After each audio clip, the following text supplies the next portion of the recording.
guys, welcome back to my channel. I know you're probably wondering, how did I end up in Kenya? And honestly, that's a story I have to share. But before I dive into that, let me introduce myself properly. My name is Vanessa, but here on the channel, you can call me Nessa. I'm a single mom and I made the pretty big decision to sell everything I own and move to a brand new country without knowing a single person there.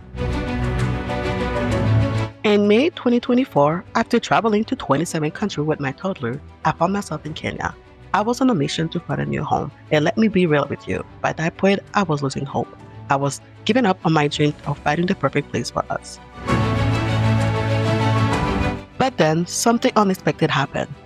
The moment I stepped foot in Kenya, everything changed. It was like a switch flip, and all of a sudden, I felt like home. I knew this was where we were supposed to be. So I did what I would know best, prayed and fast, asking God to align my dream with His plan for us. After spending some time in Kenya, I went back to Canada for a few months to close that chapter in our life.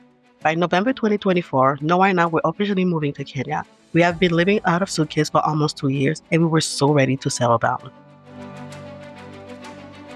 We quickly found an apartment in Kileleshwa with the help of our amazing realtors. I was determined to make it at home. I took my time to shop for furniture, and I was intentional about buying from locals only. We felt so important to support the people here and give back to the community. But of course, not everything went smoothly. We had so many issues with the apartment. Water leaks, the ceiling was falling apart, the smell, and so much more. But I was determined to make it work. I decided to be patient, and I knew that eventually everything would work out and we would settle perfectly. By mid-January, our furniture finally arrived and our apartment started to feel like home.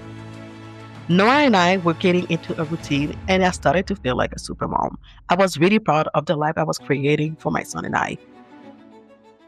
Then, on the night of February 2nd, everything changed again. Around 10:45 p.m., my apartment was broken into. To make matters worse, we later discovered that the caretaker responsible for the building that night was the one behind the break-in. It felt like a scene from a movie. I was heartbroken. I couldn't believe what was happening. I thought Kenya was supposed to be my happy ending, the fresh start we needed. But now I wasn't sure what to do. I felt lost. I needed a break. So I took Noah and we left the country for a reset. I wasn't sure if I could stay in Kenya or explore other options. My mental health was taking a hit and I didn't know who to trust anymore. So I booked a flight to Turkey, and the moment I stepped in on the plane, I felt a bit of a relief. Noah was happy to be back on the plane again. He loves traveling. But for me, it was a different story. I felt depressed, anxious, and stressed. I even had a few panic attacks.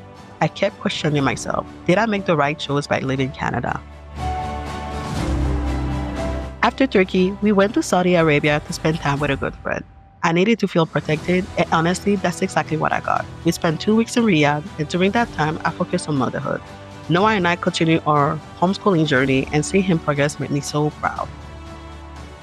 Something special happened while I was in Saudi Arabia.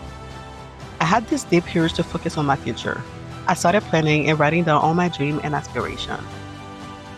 I felt incredibly creative, and I realized that I needed this break to reset. It got me back on track. I realized that I wasn't going to let that traumatic experience push me away from Kenya. I love it there, and I wasn't going to let one setback define my journey. So I started planning my return. The truth is, before I first arrived in Kenya, I had a plan. One I didn't fully execute because I got caught up in the excitement of being outside. In a way, I needed this reality check to refocus. And now I'm ready for the next chapter. So here we are. We are relocating to Kenya Part 2. I'm excited for what's next, and I'm going to do things differently this time. I'm focusing on my son, my work, strengthening my relationship with God, and finally settling down. Kenya, here we go again. We're ready to make it work, and I'm so happy to be back home. Thank you for sticking with us through all of this. This journey is just the beginning, and I'm so excited to share it all with you guys. If you enjoyed this video, don't forget to like, comment, and subscribe. I'll be sharing more about our journey and the lesson I've learned along the way. Until next time, take care, stay blessed, and let's keep moving forward. Bye!